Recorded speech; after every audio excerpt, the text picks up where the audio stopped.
17. E Nabal respondeu aos criados de Davi e disse: quem é Davi? Quem é o filho de Jessé?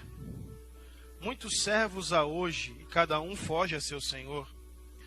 Tomaria eu, pois, o meu pão e a minha água e a carne das minhas reses que degolei para os meus tosqueadores, e o daria a homens que eu não sei de onde vêm? Então os jovens de Davi se tornaram para o seu caminho e voltaram e vieram e lhe anunciaram tudo conforme todas estas palavras. Pelo que disse Davi aos seus homens: cada um cinge a sua espada, e cada um cingiu a sua espada, e cingiu também Davi a sua. E subiram após Davi uns 400 homens, e 200 ficaram com a bagagem. Porém, um dentre os jovens anunciou a Abigail, mulher de Nabal, dizendo: eis que Davi enviou mensageiros desde o deserto a saudar o nosso amo, porém ele se lançou a eles. Todavia aqueles homens tendo sido muito bons, e nunca fomos agravados deles. Nada nos faltou em todos os dias que conversamos com eles, quando estávamos no campo. De muro em redor nos serviram, assim de dia como de noite, todos os dias que andamos com eles apacentando as ovelhas. Olha, pois agora, vê o que hás de fazer, porque já de todo determinado está o mal contra nosso amo, e contra toda a sua casa, e ele é um tal filho de Belial, que não há quem lhe possa falar. Vamos ler o 18 e 19 para encerrar? Então Abigail se apressou, tomou 200 pães, 2 odres de vinho, 5 ovelhas guisadas e 5 medidas de trigo tostado, 100 cachos de uvas passas e 200 passas de figo passados, e os pôs sobre jumentos, e disse aos seus servos: ide adiante de mim, eis que vos seguirei de perto. Isso, porém, não declarou a seu marido Nabal. Amém. Pode sentar-se. Queridos, o Espírito Santo ministrou meu coração durante as próximas, durante 8 semanas, começando da semana passada, falarmos lições que nós aprendemos com mulheres da Bíblia. Algumas mulheres que ganharam destaque, que se tornaram notáveis por situações que elas enfrentaram e que mudaram o curso da sua história e da história da sua família. E quando nós olhamos para a vida dessas mulheres, nós conseguimos extrair lições de atitudes que elas tomaram, lições que elas nos ensinam e que nós podemos aplicar na nossa vida. Na semana passada falamos sobre a Sunamita, que era uma mulher que, quando o filho morreu, ela, ao invés de chorar e lamentar a morte do filho, foi atrás do profeta e tentou resolver o problema, e resolveu.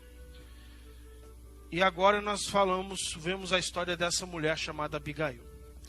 Queridos, o texto que nós lemos conta uma história que é uma história clássica, é uma história que mostra uma mulher forte, que através das suas atitudes mudou o curso da história da sua família.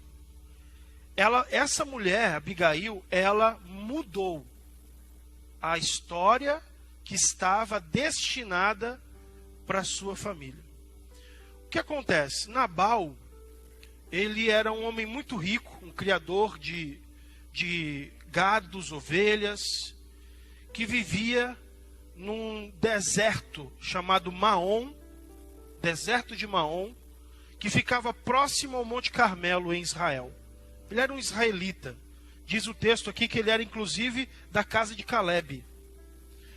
E os servos desse homem, quando estavam pastando com as ovelhas, os servos estavam cuidando das ovelhas, do gado, no campo, no deserto, os homens de Davi, supervisionados por Davi, protegiam esses homens.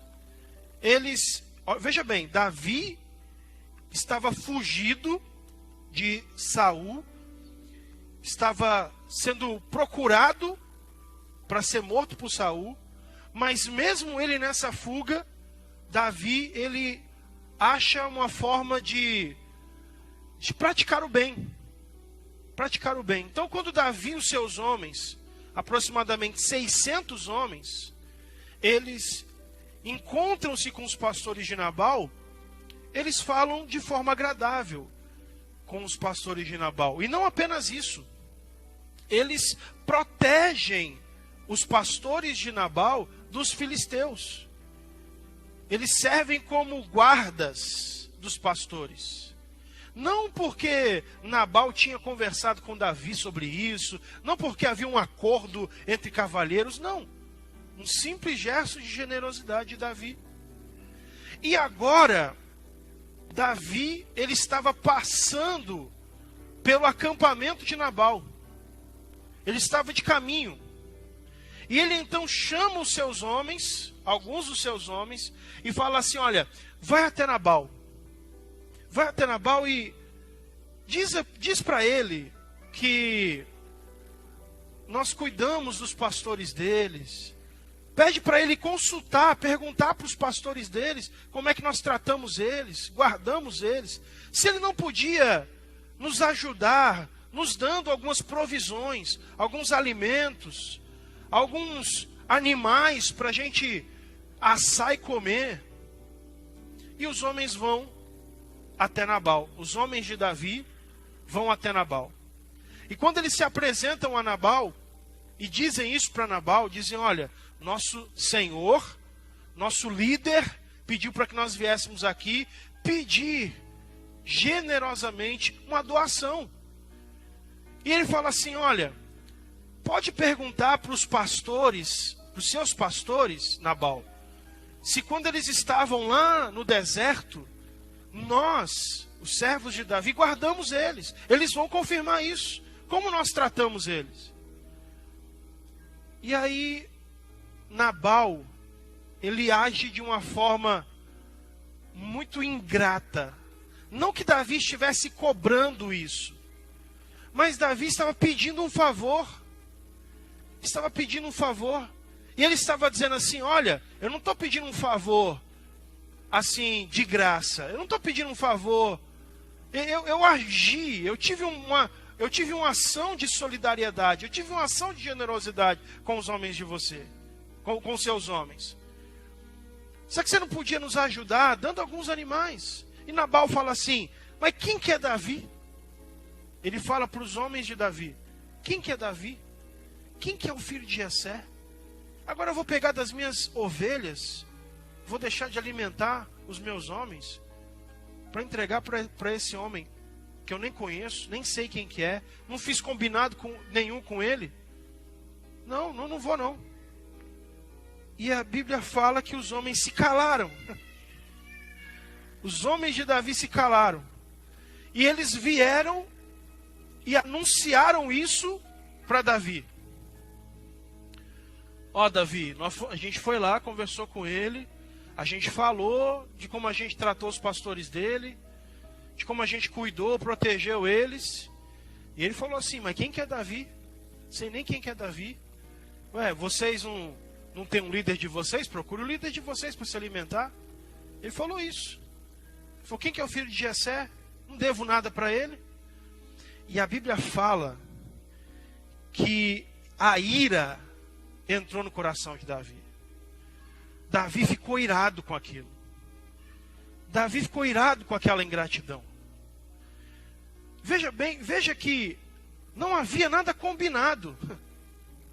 Mas, de alguma forma, Davi se sentia merecedor daquela ajuda. E Davi ficou irado com aquela resposta. E Davi juntou os homens, 400 homens, e falou: vamos até Nabal, e a gente vai matar todo mundo. Nós vamos matar todos os homens da família de Nabal. E ele ainda fala assim: não vai ficar nenhum menino vai sobrar. Nós vamos lá e vamos matar todo mundo. E aí Davi reúne 400 homens, e eles vão a caminho do acampamento de Nabal, da casa de Nabal. Mas enquanto isso, um dos jovens, que era servo de Nabal, que ouviu a conversa de Nabal com os homens de Davi, ele vai até Abigail. Abigail não estava sabendo da história. Abigail não estava sabendo da conversa, do que tinha acontecido. Mas aquele jovem vai e fala assim para Abigail, ó. Ele fala assim: olha, pois, agora, e vê o que hás de fazer, porque já de todo determinado está o mal contra o nosso amo e contra toda a sua casa. E ele é um tal filho de Belial, que não há quem lhe possa falar. Nabal era um homem grosseiro. Nabal era um homem iracundo. Nabal era um homem que não ouvia as pessoas. Nabal era um homem, quando um dos jovens, olha só, quando um dos jovens, um dos servos fala assim, ele é um homem de Belial, um filho de Belial. Belial significava pecado. Ele é um homem do pecado. Ele é um filho do pecado. Esse homem, Belial, representava iniquidade. E ele fala isso para a esposa dele. Para a esposa dele. O seu marido é um homem que ninguém pode falar com ele. É um homem que não ouve ninguém. Ele pensa que ele manda no mundo. Ele pensa que ele faz o que ele quer, ele está acima de tudo e de todos. Ninguém pode falar com ele. E quando Abigail ouviu essa palavra, Abigail, ela entendeu que algo muito ruim estava para acontecer com a sua família. Ela entendeu que um mal estava estabelecido para acontecer com a sua casa. E o que ela faz? Ela se apressa. Ela pega 200 pães. E ela vai juntando 2 odres de vinhos. E 5 ovelhas guisadas. 5 medidas de trigo tostado. 100 cachos de passas. 200 passas de figo passados. E ela coloca sobre os jumentos. É 1 Samuel 25, 18. E ela chama aqueles jovens. E ela fala assim, olha, pegue essa mercadoria aqui. Pegue os jumentos e vão na minha frente. Nós vamos tentar encontrar com Davi, antes que ele chegue aqui. Vamos tentar encontrar com ele. Vocês vão na minha frente, vão com essas provisões aqui, e eu vou atrás de vocês. Quando a gente chegar lá, de frente com eles, ele vai ver, Davi vai ver essas provisões, e ele vai, de cara ele vai parar. Pelo menos ele vai parar. E aí eu converso com ele. A primeira lição que eu aprendo com Abigail é o seguinte. É a lição da atitude. Atitude. Diga assim, atitude. Olha só, Abigail ela poderia ter uma postura completamente diferente. Abigail ela poderia ter simplesmente falado assim, ó, o negócio não foi comigo. Eles que são homens que se entendam. Eles que se resolvam. O que Nabal vai fazer, o que Davi vai fazer, se eles vão brigar, se vai ficar por isso mesmo, eu não quero nem saber. Eu não vou me intrometer nisso. Mas ela, quando percebe que Davi, ele poderia vir e poderia acontecer uma grande tragédia na sua casa, ela toma uma atitude. Uma atitude. Existem coisas na nossa vida que só vão mudar, que só vão acontecer se nós tomarmos uma atitude. Se nós agirmos. É interessante quando a gente olha para a Bíblia Sagrada, a maioria dos milagres que Jesus operou no seu ministério, Jesus ele sempre realçava a atitude da pessoa. A mulher com fluxo de sangue, Ela foi lá, tomou uma decisão, foi mesmo ela não podendo estar no meio da multidão, porque ela tinha um fluxo de sangue, pela lei de Moisés, ela não podia estar no meio das pessoas, mas ela foi a si mesmo, enfrentou a multidão, tocou na orla de Jesus, aí foi curada. Jesus falou: quem que me tocou? Quem que me tocou? Ah, Senhor, mas está todo mundo te apertando. Não, mas alguém me tocou diferente. E a mulher vem toda trêmula e fala: Senhor, fui eu que te tocou. E conta a história dela. Aí Jesus vira para ela e diz assim: filha, a tua fé te salvou. Só que é interessante, porque Tiago, o apóstolo Tiago, ele fala que a fé sem obras é morta. Ele fala assim: você me pede obras, e eu te peço, demonstre a sua fé pelas suas obras. Eu posso muito bem falar assim: não, eu creio. Não, eu acredito. Eu creio que Deus pode fazer um milagre. Eu creio que a porta pode se abrir. Eu creio que pode acontecer uma situação. Mas a minha atitude vai revelar se de fato eu creio ou não. A minha ação, o meu posicionamento vai revelar se realmente eu creio ou não creio. Atitude. A Bíblia fala que Jesus entrou em Jericó e tinha um cego, o tal do Bartimeu. Jesus passou por ele. Meu irmão, se Bartimeu não tivesse feito nada, ele estava cego até hoje. Ele tinha morrido cego. Mas ele resolveu tomar uma atitude. Peraí, eu estou ouvindo um barulho estranho, um monte de gente andando, um pessoal falando. O que está acontecendo? O que está acontecendo? É Jesus que está passando aqui. Eu falei: Jesus? O Jesus? Aquele que cura as pessoas por aí? Aquele que levantou o paralítico? Aquele que curou? O que ele faz? Jesus, filho de Davi, tem compaixão de mim. Jesus, filho de Davi. Rapaz, fala baixo. Não incomoda o mestre, não. Jesus, filho de Davi. Aí Jesus para. Quem está me chamando? Aquele cego lá. Manda ele vir aqui. O que você quer que eu te faça? Senhor, eu quero ver. Então, vê. A tua fé te salvou. A minha fé é demonstrada pela minha atitude. Pela minha atitude. Não importa a gente ficar orando. Não importa a gente apenas ficar orando. Existem situações que a gente tem que agir. Existem situações que a gente oração. É orar e agir. Eu pergunto para você, qual que é o problema que está instalado na sua vida? Qual que é a situação que você precisa que Deus resolva na sua casa? Ah, pastor, veio a pandemia, chegou, eu fiquei desempregado, eu perdi o emprego, minha loja fechou, o meu comércio está falindo, eu não sei o que eu vou fazer.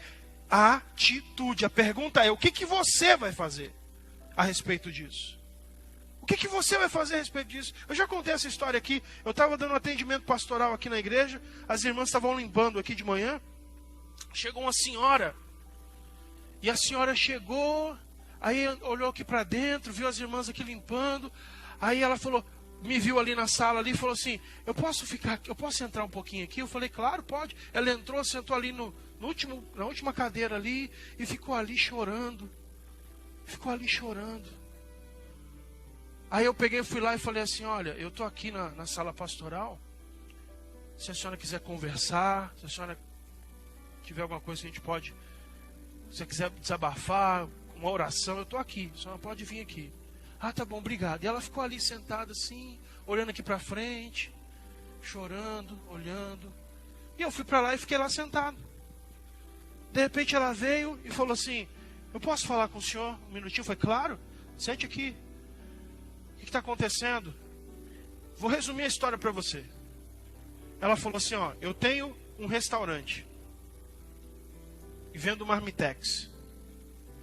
Eu fiz uma cirurgia, fiquei quase um mês de cama, deixei o meu restaurante na mão do meu filho. Meu filho é gerente, não sei na onde, numa empresa aí. Falou para mim, mãe, eu vou tocar o restaurante para a senhora. E ela falou assim, ele colocou todas as vendas dos marmitex no iFood. Só que o iFood, você só recebe depois de um mês. Você vende. Você só vai receber um mês depois. E o que aconteceu? Eu voltei agora para o restaurante. Eu não tenho R$1, porque está tudo para receber no outro mês. E eu tenho cozinheira para pagar, aluguel do ponto para pagar, motoboy para poder pagar. E está todo mundo em cima de mim. E o motoboy foi na minha casa, me afrontou, dizendo que quer o dinheiro dele, que ele precisa do dinheiro dele. Eu estou desesperado, não sei o que eu faço. Eu não sei para que eu arrumo emprestado. Aí eu olhei para ela, quase que eu falo assim, ó, vou falar uma coisa para a senhora, de dívida eu entendo.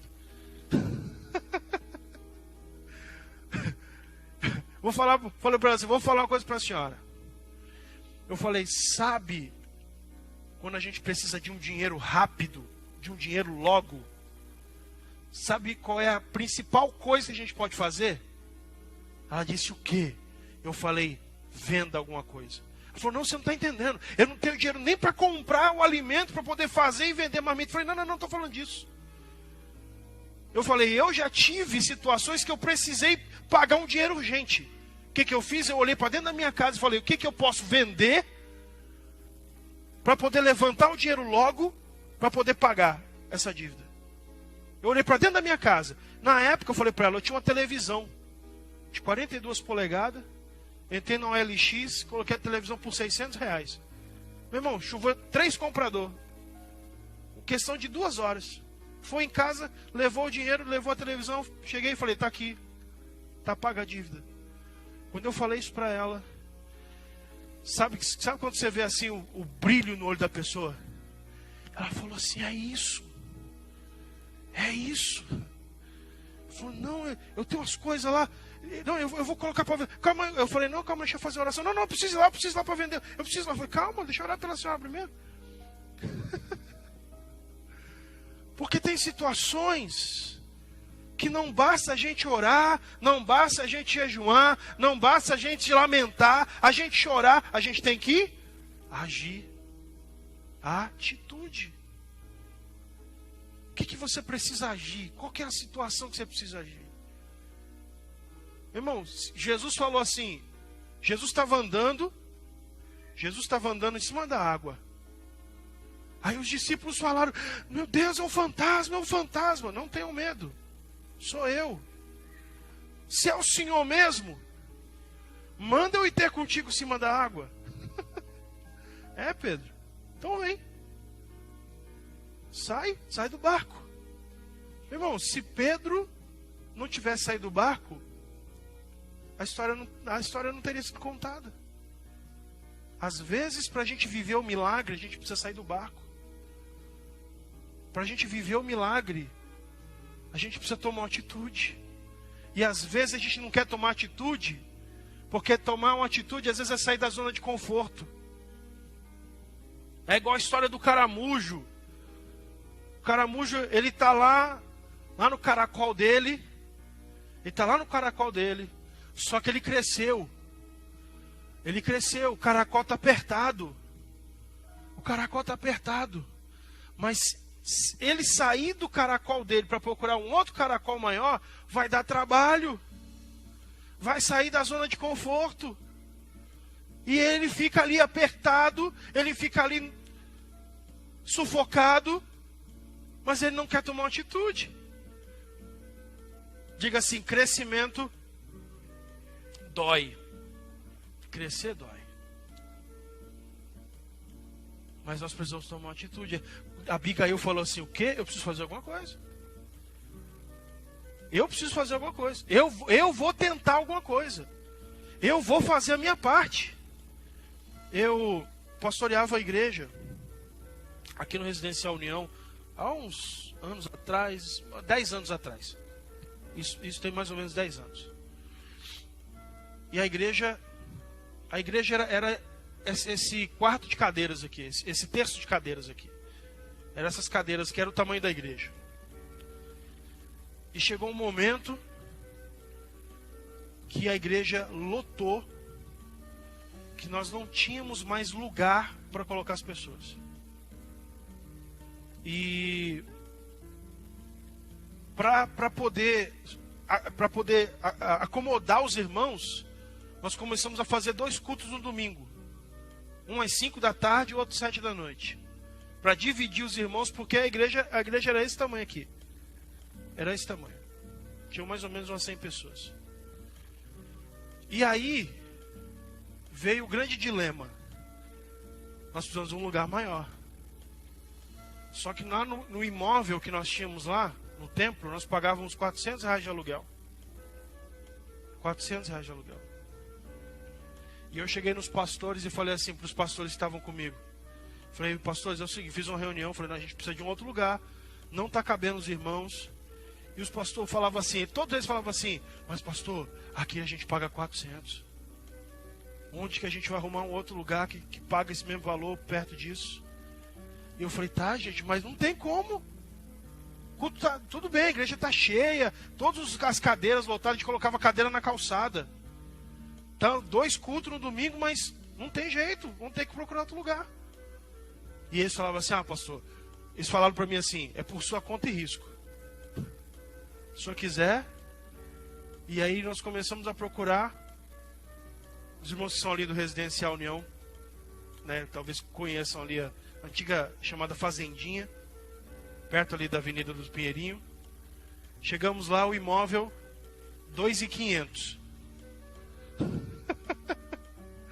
2.500. E tinha um detalhe, a gente ia ter que levantar uma parede ainda. Levantar uma parede, colocar a janela. E eu cheguei na igreja e falei assim, irmãos, a gente tem aquele imóvel, nós vamos pagar 2.500 lá. Os irmãos estão comigo, vocês me ajudam? A igreja falou, amém, pastor, vamos. E eu cheguei no tesoureiro e falei assim, corta o meu salário. Falei para ele, corta o meu salário. Corta o aluguel da minha casa, que a igreja pagava o meu aluguel e me pagava uma ajuda de custo. Corta o meu salário, corta o aluguel da minha casa. Eu vou arrumar um emprego, vou trabalhar e nós vamos pagar esse negócio, vamos para lá. Irmãos, nós fizemos um mutirão. Todos os domingos, os irmãos iam para a igreja para mexer concreto. Os irmãos trabalhavam a semana inteira, nos seus respectivos trabalhos. Chegava final de semana, todo mundo ia para a igreja, as irmãs iam cozinhar, os irmãos iam mexer massa, e a gente levantou a parede, entrou para dentro. No primeiro aluguel que venceu, eu cheguei no dono do imóvel e falei assim, os 2.500 está aqui, 2.500 está aqui. E nós nunca deixamos de pagar um aluguel. Às vezes, para a gente viver o sobrenatural, para a gente viver o milagre, a gente precisa tomar uma atitude. Pastor, mas o senhor não sabe do meu problema. Eu não preciso saber. A pergunta é, o que você vai fazer a respeito? Pastor, mas meu casamento... Eu não preciso saber do seu casamento. O que você vai fazer a respeito disso? Qual atitude você vai tomar a respeito disso? Eu tenho um videozinho, preparei um vídeo. Vou pedir para soltar, daqui a pouco eu continuo.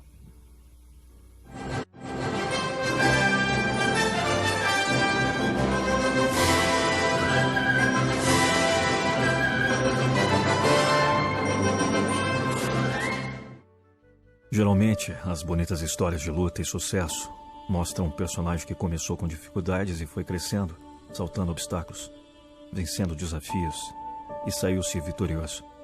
O que você acha do contrário? Alguém que já começa bem vencendo na vida? Acha que pode ser inspiradora essa história?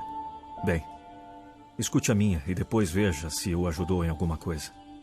Eu vim de outro planeta e aqui na Terra adquiri poderes especiais. Eu voava a altíssimas velocidades, tinha visão de raio-x que me possibilitava enxergar através de qualquer coisa. Era super forte, tendo força para tudo o que quisesse, e era invulnerável. Nada podia me destruir. Eu voava pelo firmamento salvando pessoas e fazendo o bem. Várias vezes salvei o planeta inteiro da destruição certa. Eu era amado e aclamado por todos. Mas, que pena. Eu era o super-homem. Pois é, na ficção era isso. Mas não foi diferente na vida real. Eu era ator de fama mundial, aclamado como um dos maiores galãs de Hollywood. Motivo de suspiros das mulheres do mundo inteiro, caídas pelo que achavam ser meu olhar profundo. De repente, de uma queda de cavalo, senti como se alguém tivesse puxado o fio da tomada da minha vida. Fiquei tetraplégico. Eu não era invulnerável. Acabou o super-homem. Acabou o super-homem da ficção. Porque, daí pra frente, apareceu um super-homem que nem eu mesmo conhecia. Eu superei e cresci. Eu ainda fiz acontecer. Eu não era, eu sou. Eu ainda não passei e não vou passar. Eu vou ficar pra história com minha história de superação. Eu sou Christopher Reeve.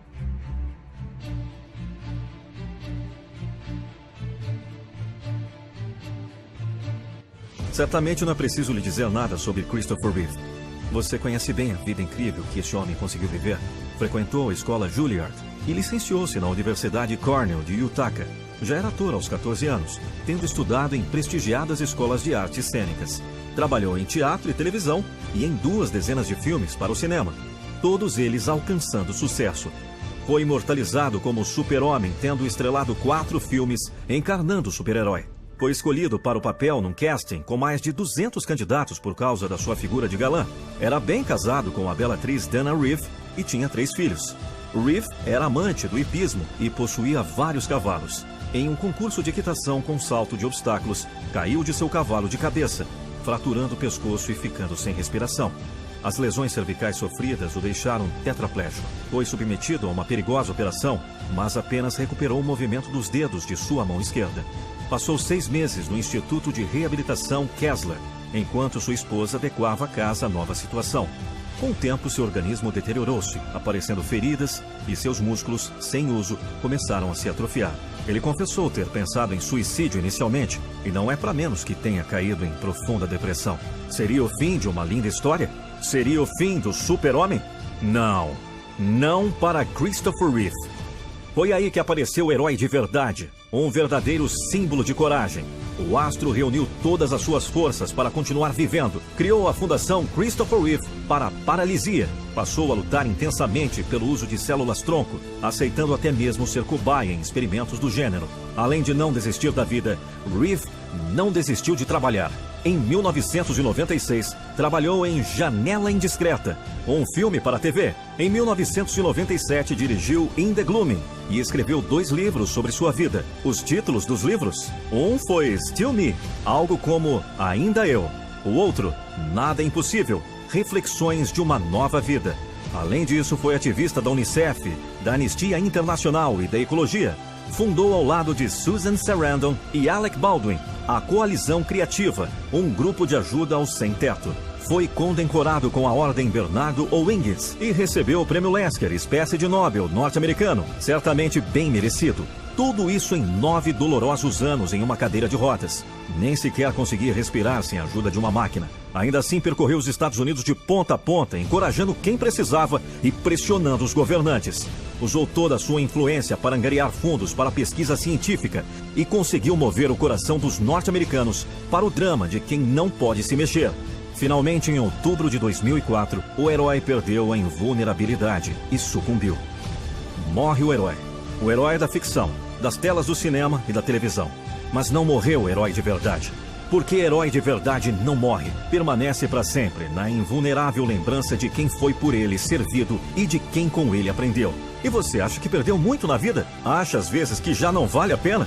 Sem essa, não há nada que possa vencê-lo. Se você não pode ser um super-homem de verdade, pode ser o herói da sua vida.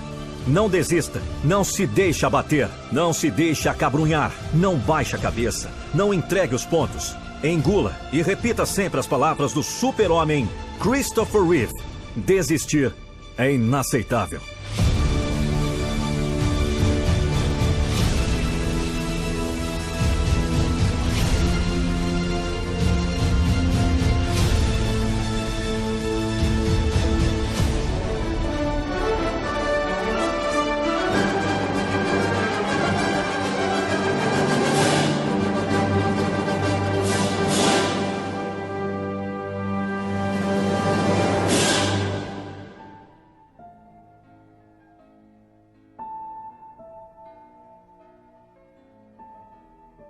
Precisa de um vídeo? Solicite seu orçamento e alcance o resultado desejado. www.produzvideo.com.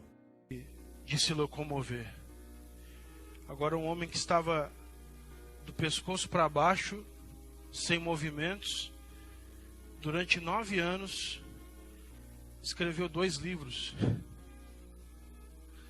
Deu palestras, ajudou fundações, tudo isso por causa da atitude. Não sei o problema que você está enfrentando, mas saia daqui hoje com uma palavra no seu coração: atitude. Haja. Segunda lição que eu aprendo com Abigail, sabe qual é? Quando no versículo 20 aqui fala assim: e sucedeu que andando ela montada num jumento desceu pelo encoberto do monte, e eis que Davi e os seus homens lhe vinham ao encontro, e encontrou-se com eles. E disse Davi: na verdade em vão tenho guardado tudo quanto este tem no deserto, e nada lhe faltou de tudo quanto tem, e ele me pagou mal por bem. Assim faça Deus aos inimigos de Davi, e outro tanto se eu deixar até amanhã de tudo que tem, até mesmo um menino. E vendo Abigail a Davi, apressou-se, desceu do jumento, prostrou-se sobre o seu rosto diante de Davi e se inclinou em terra. E diz aqui: e lançou-se aos seus pés e disse: ah, Senhor meu, minha seja a transgressão. Deixa, pois, falar a tua serva aos teus ouvidos, e ouve as palavras da tua serva. Meu Senhor, agora não faça este homem de Belial, a saber, Nabal, impressão no seu coração, porque tal é ele qual é o seu nome. Nabal é o seu nome. A palavra Nabal significa tolo. E a loucura está com ele, e eu, tua serva, não vi os jovens de meu senhor que enviaste. Agora, pois, vive meu senhor, vive o Senhor de Israel, e vive a tua alma, que o Senhor te impediu de vires com sangue, e de que a tua mão se salvasse. E agora, tais quais Nabal sejam os teus inimigos, e os que procuram o mal contra o meu Senhor. E agora, esta é a bênção que trouxe a tua serva a meu Senhor.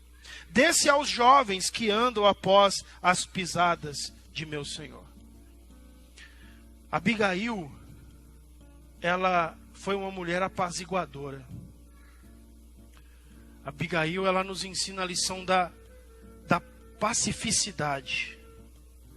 Meu irmão, eu não sei se você conhece alguém que é briguento, alguém mal-humorado, alguém que nada tá bom, reclama de tudo, tudo tá ruim. Aquele tipo de pessoa que paga para poder entrar numa briga. Se for possível, ele paga para poder entrar numa discussão. O tipo de pessoa que, por qualquer coisa, por muito pouca coisa, ele explode. É o tal do pavio curto. E tem uns que nem pavio tem. Tem uns que nem pavio tem. Pavio é aquela linha da bomba, né? Que vai acendendo, vai acendendo, vai acendendo, vai acendendo, até chegar a explodir. Tem uns que É tão curto aquele pavio que nem pavio tem. Encostou, explodiu. Meu irmão, como é difícil conviver com pessoas assim. Como é difícil conviver com pessoas que explodem por qualquer coisa. Como é difícil conviver com pessoas que não medem as palavras na hora de falar. E sabe qual é a lição que eu aprendo com a Abigail? Abigail, ela era o contrário. A docilidade de Abigail, a pacificidade de Abigail fez com que um homem enfurecido, fez com que um homem com desejo de derramar sangue, com um homem determinado a matar uma família inteira, a atitude dessa mulher fez com que aquela ira se aplacasse. Ah, meu irmão, como é bom conviver com pessoas que elas são apaziguadoras. São pessoas da paz. São pessoas que elas medem as palavras para falar. São pessoas que elas escolhem as palavras para falar. Por isso que em Provérbios fala assim, como salvas, como maçãs de ouro em salvas de prata, assim é a palavra falada no seu tempo. As palavras, elas podem ferir, mas elas podem curar. Depende da tonalidade, depende do que nós falamos. Uma palavra, ela pode ferir alguém, como ela pode levantar alguém. Uma palavra pode machucar e acabar com o dia de uma pessoa, como uma palavra, ela pode levantar o humor de alguém e fazer com que essa pessoa tenha um dia maravilhoso. Esse é o poder das palavras. Eu aprendo com Abigail a lição da pacificidade, do apaziguar. Essa mulher vem e fala, olha o que ela fala. Não, ela não tinha culpa nenhuma do que estava acontecendo. Ela fala assim, meu Senhor, perdoa a minha transgressão. Ela assume a culpa para ela. E deixa eu te falar uma coisa, nós já vamos encerrar. Mas deixa eu falar uma coisa para você. Todos nós vivemos momentos de pressão. Todos nós ficamos irados. A ira é um sentimento. Você não consegue controlar o sentimento, você sente. Mas você consegue controlar a sua atitude em relação àquilo que você está sentindo. Você fica irado, mas você não explode, você implode para dentro. E existe uma coisa, quando você estiver muito aborrecido, muito estressado, quando você estiver ao ponto de explodir em alguém, vou te dar uma receita. Entra para dentro do teu quarto e ora. E fala com Deus. E fala, Senhor, eu estou estressado, eu estou magoado, eu estou com raiva, eu estou irado. Senhor, me ajuda a vencer isso aqui, me ajuda a digerir isso que eu estou sentindo. Por quê? Porque a oração alivia a carga. A oração tira de nós o estresse. A oração nos ajuda a superar a pressão. Agora, cuidado com as palavras, cuidado. Sabe o que é inteligência emocional? Eu aprendi uma coisa e nunca mais esqueci. Existem 3 perguntas que você precisa responder para saber se você é uma pessoa apaziguadora ou uma pessoa explosiva. Primeira pergunta é o seguinte, 3 perguntas. Primeira pergunta é o seguinte: o quanto você demora para explodir? A gente tem um limite, todo mundo tem um limite. Tem gente que o pavio é mais longo. Tem gente que precisa fazer muito. Tem gente que o pavio é mais curto. Todo mundo tem o seu pavio. A pergunta é, quanto tempo você demora? Primeira pergunta que você precisa responder. Você é uma pessoa paciente ou uma pessoa impaciente? E veja que quando eu estou falando de apaziguar, eu não estou falando de alguém que não tem atitude, porque Abigail tinha os dois. Abigail, tem gente que confunde. Fala assim, não, a pessoa que ela é paz e amor demais, ela não tem atitude, não. Abigail mostra o contrário. Ela agia, ela tinha atitude, ela ia lá, agia, tinha ação, mas ela era apaziguadora. Ela acalmava os ânimos. Então a primeira pergunta é, quanto tempo você demora para explodir? Segunda pergunta, quando você explode, qual que é o tamanho do estrago dessa explosão? Porque tem gente que explode, mas né? É uma explosão pequena. Não causa tanto estrago. Não atinge tanta gente. Mas tem gente que quando explode, meu irmão, pelo amor de Deus, é um bujão de gás explodindo dentro de casa. Né? Então, primeira pergunta é quanto tempo você demora. Segundo, é qual o tamanho dessa explosão. Terceiro, quanto tempo você demora para voltar ao normal. Porque tem pessoas que elas explodem, elas, demoram. Fica dentro de casa, fica sem se falar. E dorme cada um num lugar. E fica, não vou falar não. Está pensando o quê? Ele tem que vir me pedir perdão. E fica. Quanto tempo demora para voltar ao normal? Se você, quanto maior for o seu pavio, menor for a explosão e mais rápido você voltar, mais inteligente emocionalmente você é. Quanto maior for o seu pavio, menor for a explosão e mais rápido você voltar, mais apaziguador você é. Terceira e última lição, eu vou encerrar minha mensagem. Meu tempo já foi. Abigail, mesmo sabendo que Nabal era tudo aquilo, todo aquele problema que ele tinha, sabe o que eu achei interessante? Bom, Laerte, é que Abigail honrou o seu marido. Mesmo com todo defeito que ele tinha, ela fala assim, ele é isso mesmo, ele é um tolo, né? O nome dele significa tolo, é isso que ele é mesmo, ele é assim mesmo. É um cabeça dura, ninguém consegue falar com ele. Mas mesmo assim ela honrou o marido dela.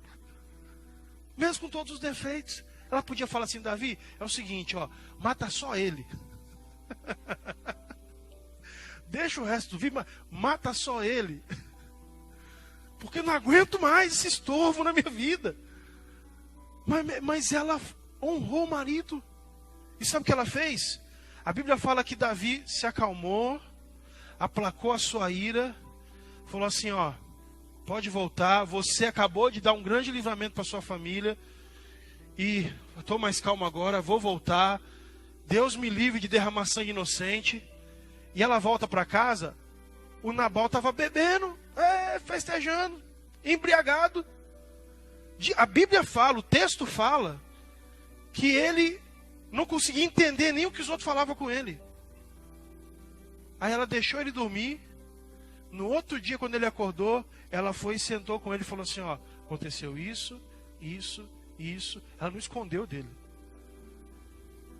Ela não guardou segredo. Ela foi lá e contou, falou, aconteceu isso, eu fui lá, ele estava vindo para cá para matar você, e o homem ficou mudo. A Bíblia fala que o homem ficou paralisado assim. Sabe o que aconteceu? 10 dias depois do ocorrido, o Senhor feriu a Nabal e ele morreu. E aí Davi ficou sabendo, falou assim, o quê? Eu quero essa mulher para ser minha esposa. Ela está viúva? Pode mandar buscar ela aqui. Eu quero ela para ser minha esposa. Que nós possamos aprender com Abigail. Atitude, apaziguar e honrar a nossa família. Vamos ficar de pé. Glória a Deus. Eu podia continuar aqui uma meia hora, mas nosso tempo já foi. Vamos agradecer ao Senhor. Pai querido e amado, aqui estão os teus filhos, aqui está a tua igreja. Espírito Santo, eu te peço a tua bênção nessa tarde, Senhor, sobre cada um que veio aqui, Senhor, buscar essa palavra, que veio aqui, Senhor, para buscar do Senhor esse direcionamento. Eu não não sei, Senhor, qual é a área da vida deles que eles precisam, Senhor, tomar uma atitude. Mas nessa tarde, Senhor, estão saindo desse culto com um direcionamento do Senhor. Meu Deus, ajuda eles a enxergar, meu Deus, a área da vida deles que eles vão agir, que eles vão tomar uma atitude para mudar a história, eles vão tomar uma atitude para mudar a situação da vida deles.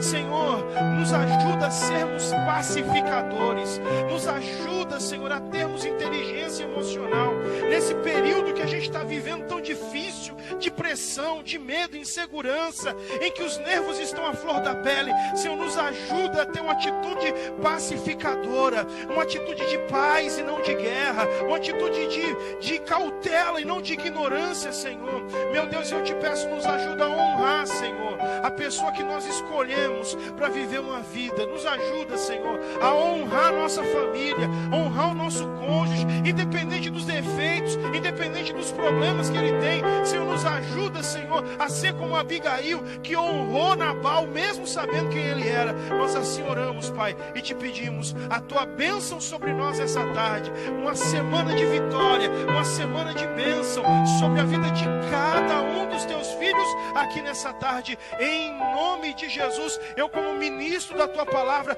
abençoo os teus filhos, abençoo cada família e ministro a tua bênção sobre cada um nessa tarde, em nome de Jesus. Estenda a sua mão e que o grande amor de Deus, a graça do nosso Senhor e Salvador Jesus Cristo, e que a doce comunhão e consolação do Espírito Santo seja com todos nessa tarde. Todos digam, aplauda o Senhor Jesus. Deus abençoe a sua vida. Tenha uma semana de bênção, uma semana de vitória. Domingo que vem nós estamos aqui em nome de Jesus.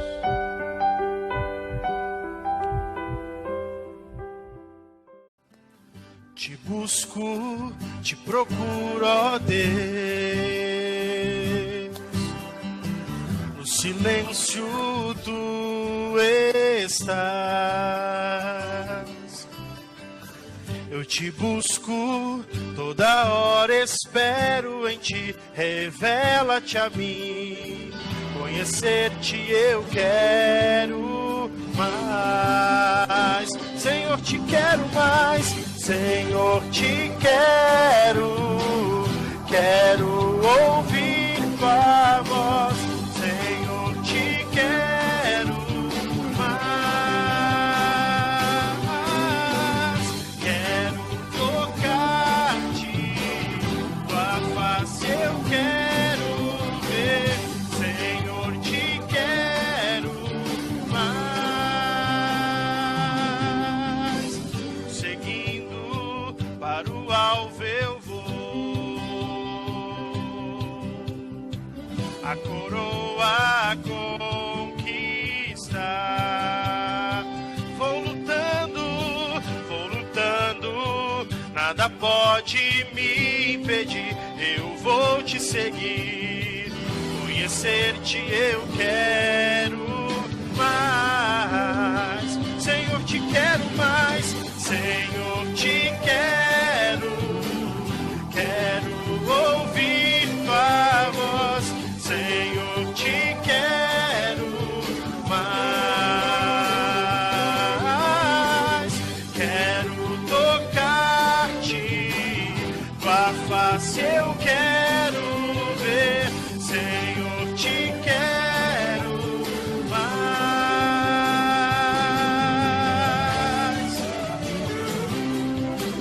Oh, queremos te conhecer cada dia mais, Senhor. Estar junto da tua presença. Aleluia.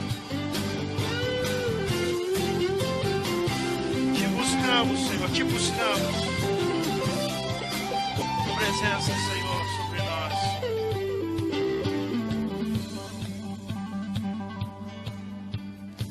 Prosseguindo para o alvo eu vou, a coroa conquistar. Se coloque de pé, querido, vamos adorar o Senhor em pé. Lutando, nada pode me impedir. Eu vou te seguir, conhecer-te.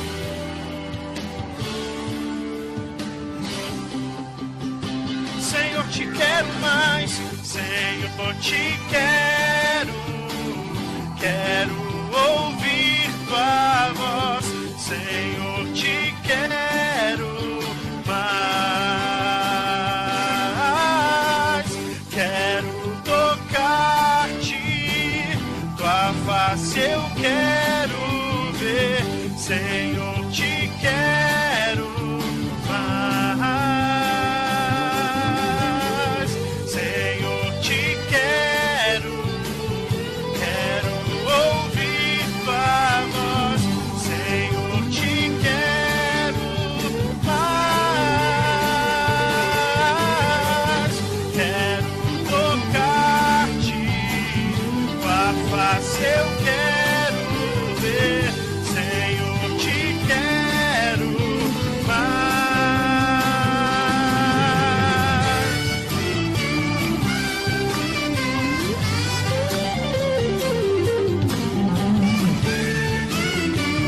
Aleluia.